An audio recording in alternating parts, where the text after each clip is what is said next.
बच्चों, मैं हूँ शालिनी हुबलीकर और मेरे चैनल में आप सबका बहुत बहुत स्वागत है। तो आज हम लोग सीखने वाले हैं और लिखने भी वाले हैं मराठी सुलभ भारती। अभी आप लोगों के वेकेशंस खत्म हो गए हैं, अभी आपके स्कूल स्टार्ट हो गए हैं, तो अभी आप लोगों को वर्कबुक के आंसर्स भी टीचर देने वाली है सॉल्व करने के लिए। तो क्यों ना भाई हम लोग एडवांस में ही सब कुछ करके रखे ताकि आप लोगों को आपका टाइम जो है वो भी बचे और आप लोग को कोई डिफिकल्टीज भी ना हो, है ना। तो आज मैं आप लोग को सॉल्व करके देने वाली हूँ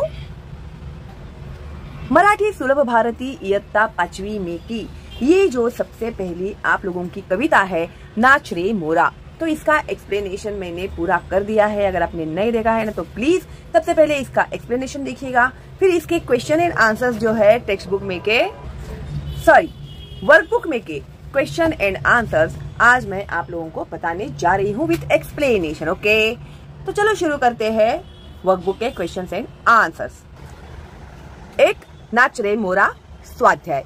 तो ये वर्कबुक के क्वेश्चन एंड आंसर सॉल्व करने के पहले आप लोगों को इसका एक्सप्लेनेशन देखना कंपलसरी है, ठीक है। तो एका वाक्यात उत्तरे लिहा का मतलब होता है answer the following in one sentence. वाक्य का मतलब होता है सेंटेंस। तो एका वाक्यात उत्तरे लिहा। एक, मोर कोठे नाचत आहे मीन्स मोर कहाँ पे नाच रहा है। तो नाच रे मोरा आंब्याच्या वनात है ना वो, तो मोर आंब्याच्या वनात नाचत आहे। तो कहाँ पे नाच रहा है मोर? आंब्याच्या वनात। दोन, वारा कोणाशी झुंजत आहे। झुंजना मीन्स फाइट करना, भिड़ना। ओके, तो ढगांशी वारा झुंजला रे, है क्या नहीं। तो वारा ढगांशी झुंजत आहे। देखो टेक्स्ट बुक में ही आंसर है, ढगांशी वारा झुंजला रे, है ना। तो वारा कोणाशी झुंजत आहे, तर वारा ढगांशी झुंजत आहे। तो कैसे लिखते हैं फुल फॉर्म में? देखो वारा आधा आंसर तुम लोग को क्वेश्चन में ही मिलेगा। वारा कोणाशी की जगह पे आएगा ढगांशी, फिर झुंजत आहे, जैसे का तैसा ही आपको लिखना है। ओके, तो लिखने में गलतियां भी नहीं होंगी। तीन, टाळी कोण देत आहे।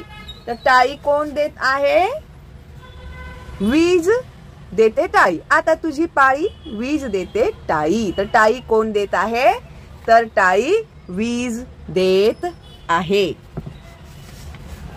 ठीक है, अभी आप लोगों को इजी समझ में आ रहा होगा, है ना। नाउ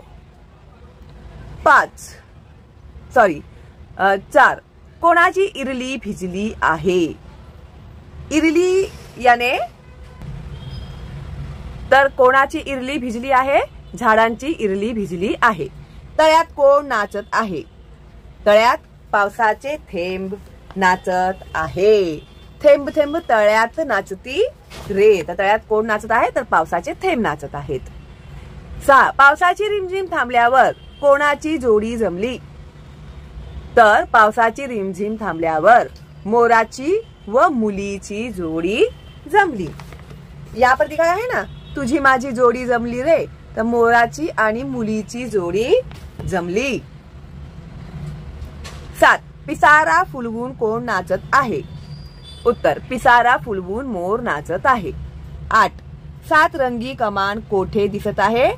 तर 7 रंगी कमान आभाळात दिसत आहे। 7 रंगी कमान का मतलब होता है रेनबो, इंद्रधनुष। उसे 7 रंगी कमान कहा है इस कविता में। तो 7 रंगी कमान आभाळात, आसमान में दिखाई देता है ना बारिश के मौसम में रेनबो, तो उसे 7 रंगी, इसमें 7 कलर्स होते हैं, इसके लिए उसको बोलते हैं 7 रंगी कमान। 9, निळा सोंगडी कोणाला म्हटले आहे। सोंगडी मीन्स जोडीदार। ओके, तर निळा सोंगडी कोणाला म्हटले आहे? तर निळा सोंगडी मोराला म्हटले आहे। सोंगडी यानी वो लड़की का जोड़ीदार कौन था? तो पीकॉक था, मोर था। प्रश्न दूसरा, रिकाम्या जागी योग्य शब्द लिहून पंक्ति पूर्ण करा।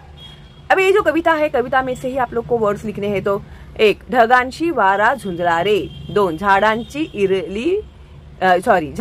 भिजली इरली रे। 3, पावसाची रिमझिम थांबली रे, तुझी माझी जोडी जमली रे। आभाळात छान छान 7 रंगी कमान। ओके, तो कविता में से ही ये कंप्लीट करना है आपको, इसके लिए कविता आप बाय हार्ट कर लिया करो। 5, आता तुझी पाळी वीज देते टाई। प्रश्न तीसरा, समानार्थी शब्द लिया मीन सिनोनाइम्स ऑफ दीज वर्ड्स। एक, मोर का समानार्थी शब्द है मयूर। ढग, ढग का समानार्थी है घन मेघ। वीज, प्रकाश, तेज।